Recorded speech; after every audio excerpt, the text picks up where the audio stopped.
नमस्कार मैत्रिणींनो, मी माधुरीच cooking and लाईफस्टाईलमध्ये तुमच्या सगळ्यांचं खूप खूप स्वागत करते।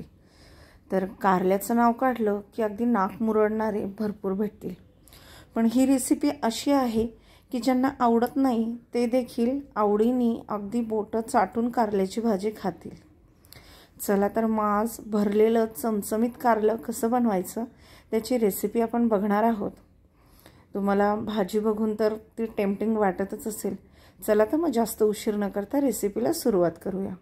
सर्वात आधी कारले स्वच्छ धुवून कोरडे करून घेतलेले आहेत।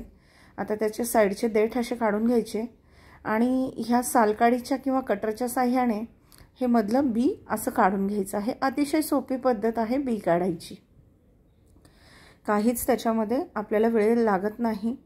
आता ह्या पद्धतीने मी सगळे कारले चिरून त्याच्यातलं बी काढून घेतलेलं आहे। दुसरीकडे मी पॅनमध्ये पाणी उकळायला ठेवलं आहे, त्याच्यामध्ये हळद आणि मीठ घालून घेतलेलं आहे।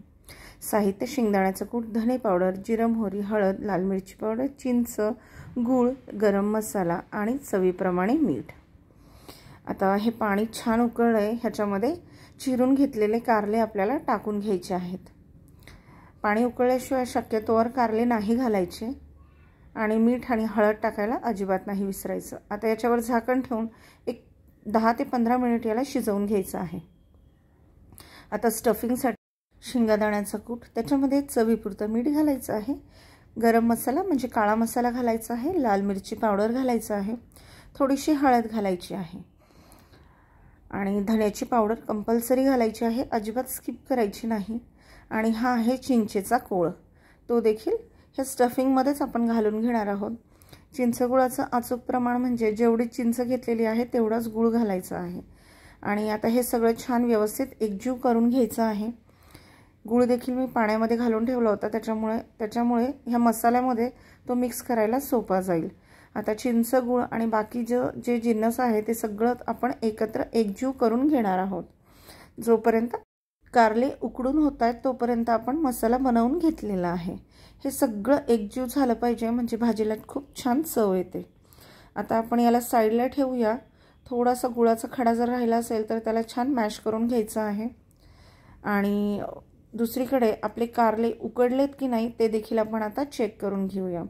साधारणपणे एक 10-12 मिनिटांनंतर आपण झाकण काढलेलं आहे आणि कारले शिजलेत की नाही ते बघून घेऊया। तर कारले आपले व्यवस्थित शिजलेले आहेत। आता ह्याला मी एका बाउलमध्ये काढून घेणार आहे आणि याच्यामध्ये आता आपण थंड पाणी घालून घेणार आहोत, म्हणजे कारले थंड होतील आणि आपल्याला हे पिळून घ्यायला सोपं जाईल। आता याला असं दोन्ही हातामध्ये दाबून ह्यातलं पाणी सगळं काढून घ्यायचं आहे आणि ह्याला साईडला ठेवायचं आहे। मी तुम्हाला अजून एकदा दाखवते की कारले पिळून कसे घ्यायचे आहेत ते। ह्याला असं गच्च पिळून घ्यायचं आहे आणि मग साईडला ठेवायचं आहे, त्यामुळे ह्यातलं सगळं पाणी निघून जायला मदत होते आणि सोबत कडूपणा देखील निघून जातो। ह्याच पद्धतीने मी तुम्हाला आता दुसरी कारल्याची फोड प्रेस करून दाखवते की ह्यातलं पाणी कसं काढायचं आहे ते। हे बघा, तुम्ही बघू शकता। आता ह्याच पद्धतीने मी सगळे कारल्यातलं पाणी काढून घेतलेलं आहे। दुसरीकडे पॅनमध्ये तेल गरम करायला ठेवलेलं आहे। कारल्याची भाजी करताना तेलाचा वापर थोडासा जास्त करावा लागतो। तर अजून आपण भाजी करायला सुरुवात केलेली नाही आहे। पॅनमध्ये तेल घालून आपण ह्याला छान शॅलो फ्राय करून घेणार आहोत। आता ह्याला असं ठेवायचं आहे पॅनमध्ये तेल गरम झालं की, आणि मग ह्याला छान खरपूस होईस्तोवर छान तेलामध्ये शॅलो फ्राय करून घेणार आहोत आपण। गॅसची फ्लेम मी मध्यम ठेवलेली आहे। आता खालची बाजू परतून झाली आहे तर मी याला असं उलटून टाकणार आहे। तुम्ही बघू शकता ह्याला सोनेरी रंग आलेला आहे। ही स्टेप अजिबात स्किप नाही करायची। हे कारले शॅलो फ्राय केल्यामुळे भाजीला अजून जास्त चव येते। आता तुम्ही बघू शकता एक बाजू तर आपली छान खरपूस शॅलो फ्राय झालेली आहे। आता आपण दुसरी बाजू देखील शॅलो फ्राय करून घेणार आहोत। आता दुसरी बाजू देखील झालेली आहे। ह्याला आपण आता एका प्लेटमध्ये काढून घेणार आहोत।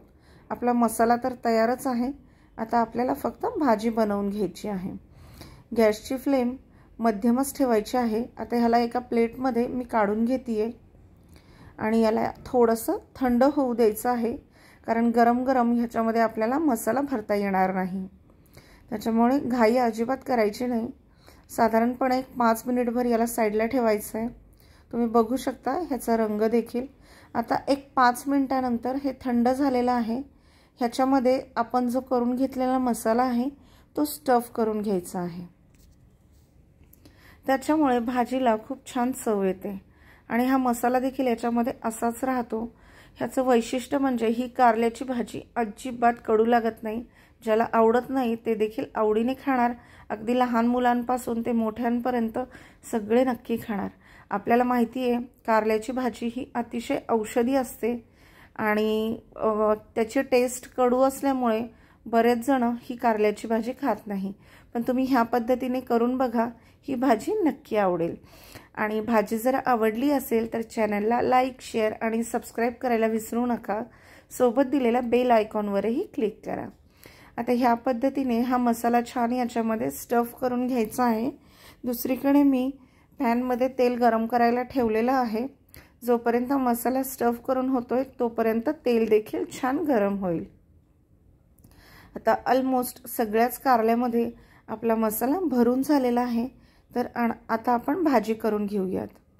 आता तेल देखील गरम झालंय, त्याच्यामध्ये जिरं मोहरी टाकून घ्यायची आहे। मी जिरं मोहरी एकत्रच टाकली होती। जिरं मोहरी आता छान फुलू द्यायची आहे। ह्याच्यामध्ये थोडीशी हळद घालायची आहे। आपण स्टफिंगमध्ये देखील हळद घातलेली आहे, त्याच्यामुळे खूप जास्त हळद घालायची नाही। आणि हिंग घालायचा आहे चिमूटभर। हिंगामुळे भाजीला खूप छान चव येते। आता हे जे स्टफ केलेले कारले आहेत हे ह्या तेलामध्ये ह्या पद्धतीने सोडून घ्यायचे आहेत। गॅसची फ्लेम मध्यमच ठेवायची आहे। आता हे सगळं टाकल्याच्या नंतर आपण ह्याच्यामध्ये जो उरलेला मसाला आहे तो देखील घालून घेणार आहोत। त्याच्यामध्ये थोडंसं पाणी घालायचं आणि मग उरलेला मसाला भाजीमध्ये टाकून घ्यायचा आहे। आणि आता याला चमच्याच्या साहाय्याने छान मिक्स करून घ्यायचं आहे। पहिल्यांदा आपण कारले उकडून घेतलेले आहे आणि नंतर शॅलो फ्राय केलेले आहेत, त्याच्यामुळे कारल्याची भाजी बनवायला आपल्याला खूप वेळ आता लागणार नाहीये।